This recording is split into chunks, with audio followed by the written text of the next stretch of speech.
Hi all, എന്താണ് എല്ലാവരുടെ വിശേഷങ്ങളൊക്കെ? ഇന്ന് എന്താണ് എല്ലാവരും പ്രോഗ്രാംസൊക്കെ? എല്ലാവരും കമൻറ്റ് ചെയ്യും. ഇന്നത്തെ പ്രോഗ്രാംസ് എന്തായിരുന്നു, എന്താണ് നിങ്ങളുടെ ഇന്നത്തെ സമയങ്ങൾ എന്നുള്ളതൊക്കെ കമൻറ്റ് ചെയ്യും. നമുക്ക് കമൻറ്റിലും കുറച്ച് വിശേഷങ്ങളൊക്കെ പങ്കുവയ്ക്കാമല്ലോ. അപ്പോൾ നമുക്ക് ഒരു വീഡിയോയ്ക്ക് പോവാം.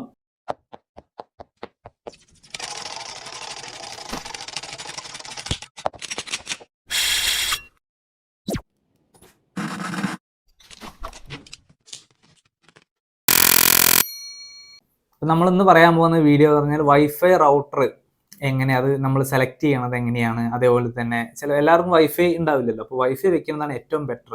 ഈ മൊബൈൽ ഡാറ്റയെ അപേക്ഷിച്ച് നോക്കുമ്പോൾ വൈഫൈ വെക്കുന്നതാണ് ഏറ്റവും ബെറ്റർ. കാരണം ആ റീചാർജിൻ്റെ പ്ലാനും കാര്യങ്ങളും ഒക്കെ അപേക്ഷിച്ച് നോക്കുമ്പോൾ വൈഫൈ ആണ് ഏറ്റവും നല്ലത്. അപ്പോൾ വൈഫൈ നോക്കുന്ന സമയത്ത് ഇപ്പോൾ ഞാൻ എൻ്റെ വീട്ടിൽ വെച്ചിരിക്കുന്നത് കേരള വിഷൻ്റെയാണ്. കേരള വിഷൻ്റെ ബ്രോഡ്ബാൻഡ് കണക്ഷനാണ് ഞാൻ എടുത്തിരിക്കുന്നത്. അതിലെനിക്ക് പ്രത്യേകിച്ച് പറയാനായിട്ട് കുഴപ്പമോ കാര്യങ്ങളോ ഒന്നുമില്ല. ഞങ്ങളുടെ ഇവിടെ നല്ല നെറ്റ്വർക്ക് ഉണ്ട്, അതല്ല ഹൈ സ്പീഡ് നെറ്റ്വർക്കാണ്. അതുകൊണ്ട് ഞങ്ങൾക്ക് ഇങ്ങനെ ഈ റൂറൽ ഏരിയയിലൊക്കെ ആകുമ്പോൾ നെറ്റ്വർക്ക് കുറച്ച് കുറവുണ്ടാവുക. പക്ഷെ ഇവിടെ അങ്ങനെ നെറ്റ്വർക്കിൻ്റെ ഒരു ഇഷ്യൂ കാര്യങ്ങളോ വന്നിട്ടില്ല. പിന്നെ അഥവാ വരികയെന്നുണ്ടെങ്കിൽ ജസ്റ്റ് എന്തെങ്കിലും എപ്പോഴെങ്കിലും ഒരിക്കൽ ചെറിയൊരു മുടക്ക് പോലെ കുറച്ച് നേരത്തേക്ക് മാത്രം ഉണ്ടാവാറുള്ളൂ. അത് എന്തെങ്കിലും തടസ്സങ്ങൾ വന്നാൽ വേണ്ടി മാത്രം, അല്ലാതെ വേറെ പ്രശ്നങ്ങളൊന്നുമില്ല. എൻ്റെ അഭിപ്രായം കൊണ്ട് ഞാൻ പറഞ്ഞു, കേരള വിഷൻ്റെ ഞങ്ങളുടെ പ്രദേശത്തുള്ള രീതിയെന്ന് പറയുന്നത്. പല ആൾക്കാർക്കും പല പ്രദേശത്തും റേഞ്ചുകളിൽ വ്യത്യാസങ്ങളുണ്ടാവും.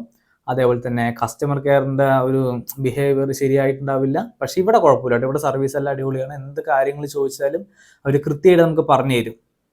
അപ്പോൾ ഇതാണ് ഇതിൻ്റെ ജസ്റ്റ് ഒരു ബേസ് എന്ന് ഞാൻ പറയുന്നത്. മൊത്തം ഒരു ഔട്ട്ഫിറ്റ് ഞാൻ പറയുന്നതാണ്. അപ്പോൾ ബ്രോഡ്ബാൻഡ് കണക്ഷൻ കേരള വിഷൻ്റെ പറയുന്നുണ്ടെങ്കിൽ ഞാൻ എടുത്തിട്ട് ഇനിയിപ്പോൾ 2.4 GHz ഉണ്ട്, 5 GHz ഉണ്ട്. അതായത് ഡുവൽ ബാൻഡ് കണക്ഷനാണ് ഞാൻ എടുത്തിരിക്കുന്നത്. അപ്പോൾ വൈഫൈ എടുക്കുമ്പോൾ എല്ലാവരും ശ്രദ്ധിക്കേണ്ട ഒരു കാര്യം, ഡുവൽ ബാൻഡ് കണക്ഷനാണ് എടുക്കേണ്ടത്. കാരണം സിംഗിൾ ബാൻഡ് എടുത്തു കഴിഞ്ഞാലുള്ളൊരു ദോഷം എന്ന് പറഞ്ഞാൽ നമുക്കത് എടുക്കാം, പക്ഷെ ചിലവ് ഇത്തിരി കുറവായിരിക്കും. എടുക്കാം, പക്ഷേ നെറ്റ്വർക്ക് സ്പീഡ് കുറവായിരിക്കും. നമ്മൾ വിചാരിച്ച സ്പീഡ് നമുക്ക് കിട്ടില്ല, വളരെ കുറവായിരിക്കും. പിന്നെ അത് മാത്രമല്ല, ഒരുപാട് ഇപ്പം മൊബൈൽസ് ലാപ്ടോപ്പ് ഉപയോഗിക്കുന്ന ആൾക്കാർക്കാണ് എന്നുണ്ടെങ്കിൽ അത് വീണ്ടും ബുദ്ധിമുട്ടായിരിക്കും. ഇൻ്റർനെറ്റ് സ്പീഡിൽ ഒരുപാട് വ്യത്യാസങ്ങൾ വരും. അപ്പോൾ ഡുവൽ ബാൻഡാണ് നമ്മൾ എടുക്കേണ്ടത്. കുറച്ച് പൈസ കൊടുത്താലും നല്ലത് എടുക്കുക, ഡുവൽ ബാൻഡ് കണക്ഷൻ എടുക്കുക. അതിൽ 2.4 GHz ഉണ്ടാവും, 5 GHz ഉണ്ടാവും. എന്താണ് 2.4 GHz 5 GHz?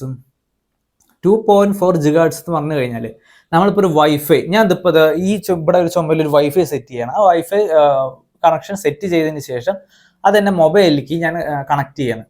അപ്പോൾ 2.4 GHz ഞാൻ അത് കണക്ട് ചെയ്യണം എന്നുണ്ടെങ്കിൽ ഞാൻ കുറേ ലോങ് പോയാലും, അതായത് ഒരു റൂമിൻ്റെ 1-2 റൂമിനപ്പുറം പോയാലും എനിക്ക് കറക്റ്റ് ആയിട്ടുള്ള ഫുൾ സിഗ്നൽ എനിക്ക് ഇന്ന് കിട്ടും.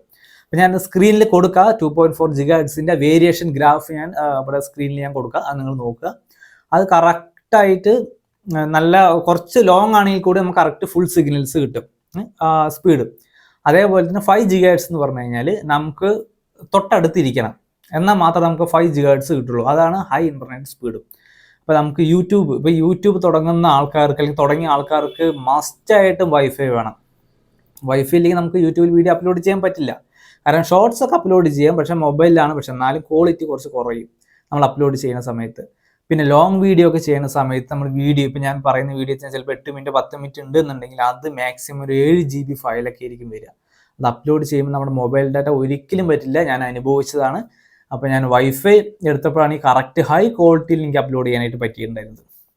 അപ്പോൾ 5 GHz എന്ന് പറഞ്ഞു കഴിഞ്ഞാൽ നമ്മൾ ഒരു റൂമിൻ്റെ അടുത്ത് വരെ നമുക്ക് കിട്ടും. അതിനപ്പുറത്തേക്ക് സിഗ്നൽ കുറച്ച് കുറയും. അപ്പോൾ അതാണ് 5 GHz. പക്ഷേ ഹൈ ഇൻ്റർനെറ്റ് സ്പീഡാണ്. എന്തെങ്കിലും ഓൺലൈൻ വർക്ക് ആയിക്കോട്ടെ, എന്തെങ്കിലും ഡൗൺലോഡ് ചെയ്യാനോ അല്ലെങ്കിൽ എന്തെങ്കിലും സോഷ്യൽ മീഡിയയിൽ പോസ്റ്റ് ചെയ്യാനോ അങ്ങനെയൊക്കെയുള്ള സമയത്താണ് നിങ്ങൾ 5 GHz ചൂസ് ചെയ്യുക. അതാണ് ഏറ്റവും ഇൻ്റർനെറ്റ് നന്നായി കിട്ടുന്നത്. ഹൈ ക്വാളിറ്റിയിൽ നമ്മുടെ വീഡിയോസ് ഷെയർ ആവും. ഇപ്പം നമ്മൾ ഇൻസ്റ്റാഗ്രാമിൽ ഒരു വീഡിയോ പോസ്റ്റ് ചെയ്യുന്നുണ്ടെങ്കിൽ 5 GHz വെച്ച് പോസ്റ്റ് ചെയ്താൽ ഹൈ ക്വാളിറ്റിയിൽ കിട്ടും. കാരണം അത് നല്ല MBPS എടുക്കുന്നുണ്ടല്ലോ. അപ്പോൾ ആ ഫുൾ, അതായത് ഇൻ്റർനെറ്റിന് ഒരു തടസ്സമില്ലാതെ നമുക്ക് അപ്ലോഡ് ചെയ്യാനായിട്ട് പറ്റും. 2.4 GHzലും പറ്റും, പക്ഷെ ചെറിയ കുറവായിരിക്കും. ചെറിയ എന്തെങ്കിലും വേരിയേഷൻ അങ്ങോട്ടും ഇങ്ങോട്ടും ഉണ്ട് എന്നുണ്ടെങ്കിൽ മാത്രം ക്വാളിറ്റിയിൽ ഇഷ്യൂസ് വരുള്ളൂ. പക്ഷെ അത് ലോങ് ആയിട്ടുള്ള, അപ്പോൾ 1-2 റൂമിനപ്പുറം നമുക്ക് സിഗ്നൽസ് കിട്ടും. അപ്പോൾ രണ്ടും ഒരു ഇതിൽ നിന്ന് റൗട്ടറിൽ നിന്ന് കിട്ടുന്നത് പറയുമ്പോൾ നമുക്ക് അതല്ല ഏറ്റവും യൂസ്ഫുള്ള്. ഇപ്പോൾ കുറച്ച് എമൗണ്ട് കൂടുതൽ ആയാലും നമുക്ക് അതല്ല യൂസ്ഫുൾ ആയിട്ട് വരിക, ഒന്ന് ആലോചിച്ച് നോക്ക്. അപ്പോൾ ഒന്നാണ് എടുക്കുന്നതെന്നുണ്ടെങ്കിൽ നമുക്കത് ബുദ്ധിമുട്ടാണ്. നമ്മളിപ്പോൾ ഒരു ലാപ്ടോപ്പ് ഉണ്ട്, അതുപോലെ തന്നെ ഒരു ഫോൺ ഉണ്ടെന്ന് പറയുമ്പോൾ നമുക്ക് ഭയങ്കര ബുദ്ധിമുട്ടാണ്. അപ്പോൾ അതുകൊണ്ട് എപ്പോഴും ഡുവൽ ബാൻഡ് എടുക്കുക. പിന്നെ 6 GHz എന്ന് പറഞ്ഞിട്ട്, പക്ഷെ അത് ഒരിക്കലും ഇന്ത്യയിൽ വന്നിട്ടില്ല, കേരളത്തിലൊന്നും 6 GHz വന്നിട്ടില്ല. അപ്പോൾ ഡുവൽ ബാൻഡ് കണക്ഷൻ എടുക്കുക. പിന്നെ എന്താണ്, ഇപ്പം നിങ്ങളുടെ പ്രദേശത്ത് എങ്ങനെ ഇൻ്റർനെറ്റ് സ്പീഡ് എന്നുള്ളത് നിങ്ങളൊന്ന് നോക്കുക. അടുത്ത ആരെങ്കിലും അയൽവക്കത്ത് ആരെങ്കിലും വൈഫൈയുടെ ഇതൊക്കെ ഉണ്ടെന്നുണ്ടെങ്കിൽ അവരോട് അന്വേഷിക്കുക, നിങ്ങൾ ഏതാണ് എടുത്തിരിക്കുന്നത്. ഇപ്പോൾ കേരള വിഷനോ അല്ലെങ്കിൽ ഏഷ്യാനെറ്റിൻ്റെയോ ഒക്കെ എടുത്തിട്ടുണ്ടെങ്കിൽ എങ്ങനെയാണ് നിങ്ങൾക്ക് നെറ്റ്വർക്ക് സ്പീഡ് കൂടി ഉണ്ടോ എന്നുള്ളത് നിങ്ങൾ ജസ്റ്റ് ചെക്ക് ചെയ്യുക. ഓൾമോസ്റ്റ് കേരള വിഷൻ എല്ലായിടത്തും നല്ല നെറ്റ്വർക്ക് ഉണ്ട് എന്നാണ് അറിയാൻ കഴിഞ്ഞത്. ഇവിടെ എൻ്റെ വീടിൻ്റെ പരിസരത്ത് എല്ലാവരും കേരള വിഷനാണ് കൂടുതൽ എടുത്തിരിക്കുന്നത്. പിന്നെ കുറേ നല്ല വില കൂടിയ റൗട്ടറുകളുണ്ട്. ഒരു തെറ്റിദ്ധാരണയുണ്ട് വില കൂടിയ റൗട്ടറുകൾക്കുള്ളിൽ ഒരു തെറ്റിദ്ധാരണ എന്താ വെച്ച് കഴിഞ്ഞാൽ, നമ്മളിപ്പോൾ 5000 രൂപ കൊടുത്ത് ഒരു സംഭവം എടുത്തു, 6000 രൂപ കൊടുത്തിട്ട് ഒരു റൗട്ടർ എടുത്തു. ഇപ്പോൾ TP ലിങ്കിൻ്റെ ഒക്കെ റൗട്ടർ ഉണ്ട്. അങ്ങനത്തെ വലിയ വലിയ റൗട്ടറുകൾ നമ്മൾ എടുത്തു എന്ന് വിചാരിക്കുക, അപ്പം നമുക്ക് നല്ല ഹൈ സ്പീഡ് ഇൻ്റർനെറ്റ് കിട്ടും എന്ന് നമുക്കൊരു തെറ്റിദ്ധാരണയുണ്ട്. പക്ഷെ അത് ഒരിക്കലും അല്ല. നമ്മൾ റീചാർജ് ചെയ്യുന്നതിൻ്റെ അടിസ്ഥാനത്തിൽ മാത്രമേ നമുക്ക് ഇൻ്റർനെറ്റ് സ്പീഡ് കിട്ടുള്ളൂ. ഇപ്പം ഞാൻ ചെയ്യുന്നത് ഇപ്പോൾ 943 രൂപേൻ്റെ 125 MBPS ആണ് എന്നുണ്ടെങ്കിൽ എനിക്ക് 125 MBPS തന്നെ കിട്ടുള്ളൂ. അതല്ല അതെനിക്ക് 200 MBPS കിട്ടാൻ നല്ല റൗട്ടർ സെലക്ട് ചെയ്ത് 200 MBPS കിട്ടും എന്നൊന്നുമില്ല. നമ്മൾ റീചാർജിന് പ്ലാൻ ആയതുകൊണ്ട് ആ പ്ലാനിൻ്റെ മാക്സിമം ഹൈ സ്പീഡാണ് നമുക്ക് യൂസ് ചെയ്യാനായിട്ട് കിട്ടുള്ളൂ. അപ്പോൾ അത് മനസ്സിലാക്കുക. പിന്നെ നല്ല വില കൂടിയ റൗട്ടറുകളൊക്കെ വാങ്ങുക. ഇപ്പോൾ TP ലിങ്കിൻ്റെ ഒക്കെ വലിയ വലിയ റൗട്ടറുകളുണ്ട്. ഇപ്പോൾ അതേപോലെ തന്നെ ഡുവൽ ബാൻഡിൻ്റെ, അതായത് ആൻറ്റിന കണക്കാക്കിയിട്ടുള്ളത്. ഇപ്പോൾ 4 ആൻറ്റിനുള്ള ഡുവൽ ബാൻഡ്, അതേപോലെ തന്നെ 6 ആൻറ്റിനുള്ള ഡുവൽ ബാൻഡുകളൊക്കെ ഉണ്ട്. അതൊക്കെ എടുക്കുന്നത് എന്തിനാണെന്ന് വെച്ചാൽ, നമ്മൾ സാധാരണ ഒരു വീട്ടിൽ കാണുന്നുണ്ടെങ്കിൽ അതിൻ്റെ ഒന്നും ആവശ്യമില്ല. നമ്മളിപ്പോൾ 1, 2, 3 മൊബൈലോ 4 മൊബൈലോ, ഇപ്പോൾ നമ്മുടെ TV, കമ്പ്യൂട്ടർ, ലാപ്പ് എല്ലാം ഉപയോഗിക്കുന്ന ആൾക്കാരാണെങ്കിൽ നമുക്ക് ഡുവൽ ബാൻഡ് മതി. 5 GHz ഡുവൽ ബാൻഡ് മതി. അല്ലാണ്ട് വില കൂടിയ റൗട്ടർ ആവശ്യമില്ല ഇതിന്. കാരണം അങ്ങനെ വില കൂടിയ നല്ല ഹൈ കണ്ടീഷനുള്ള റൗട്ടറുകൾ വേണ്ടത് ഈ ജോലി സ്ഥലങ്ങളിലാണ്. ഇപ്പോൾ ഈ IT കമ്പനിയിൽ, അതേപോലെ തന്നെ നമ്മൾ ഈ വലിയൊരു ഹോസ്പിറ്റലൊക്കെ കണ്ടില്ലേ, അവർക്ക് TP ലിങ്ക് പോലത്തെ ബ്രാൻഡുകൾ, അത് ഇഷ്ടംപോലെ ബ്രാൻഡ് ഉണ്ട്. TP ലിങ്ക് എടുത്ത് പറയല്ല, അങ്ങനെ ഒരുപാട് ബ്രാൻഡ് ഉണ്ടാവും. അതിലൊക്കെ നോക്കിക്കഴിഞ്ഞാൽ ഒരുപാട് കണക്ഷൻസ് സപ്പോർട്ട് ചെയ്യുന്നതാണ്. അത് അത്രയും വലിയ ഒരു ക്രൗഡ് കൂടുന്നിടത്ത് മാത്രമേ അതിൻ്റെയൊക്കെ ആവശ്യമുള്ളൂ.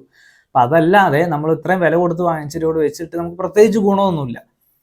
അപ്പോൾ നിങ്ങൾ ഏതാണോ നിങ്ങൾ സെറ്റ് ചെയ്യുന്നത്, നിങ്ങൾ തിരഞ്ഞെടുക്കുന്ന നിങ്ങളുടെ കണ്ടീഷൻ അനുസരിച്ചിട്ട്, നിങ്ങളുടെ മെമ്പേഴ്സിന് അനുസരിച്ചിട്ട്, നിങ്ങൾ ഉപയോഗിക്കുന്ന ഇലക്ട്രോണിക്സ് ഉപകരണങ്ങളുടെ അടിസ്ഥാനത്തിൽ നിങ്ങൾ തീരുമാനിക്കുക ഏത് റൗട്ടറാണ് എടുക്കുക എന്നുള്ളത് കാര്യങ്ങൾ. ഇപ്പം ഞാൻ ഷെയർ ചെയ്തിട്ടുള്ളത് എൻ്റെ കേരള വിഷൻ്റെ ഇതാണ്. അപ്പോൾ കേരള വിഷൻ എനിക്ക് എടുത്തപ്പോൾ ഒരു എമൗണ്ട് വന്നത് 3000 സംതിങ് ആണ് എമൗണ്ട് വന്നത്. അപ്പോൾ റീചാർജും കൂടെ ചേർത്തിട്ട് 3800 സംതിങ്, അത്ര എനിക്ക് ഏകദേശം ഒരു 4000 റുപ്യൻ്റെ അടുത്ത് അത്രയാണ് എനിക്ക് വന്നിട്ടുള്ളൂ. എനിക്കല്ലാതെ കേരള വിഷന് പ്രത്യേകിച്ചൊന്നുമില്ല. ഇത്രയൊക്കെയാണ് ഓൾമോസ്റ്റ് കാര്യങ്ങളുള്ളത്. ഇപ്പം എന്തെങ്കിലും നിങ്ങൾക്ക് ഡൗട്ട്സോ കാര്യങ്ങളോ ഉണ്ട് എന്നുണ്ടെങ്കിൽ നിങ്ങൾ താഴെ കമൻറ്റ് ചെയ്യുക, അല്ലെങ്കിൽ ഞാൻ എൻ്റെ ഇൻസ്റ്റഗ്രാം ലിങ്ക് ഞാൻ പ്രൊഫൈലിൽ ഞാൻ കൊടുത്തിട്ടുണ്ട്, അതിൽ മെസ്സേജ് അയയ്ക്കുക.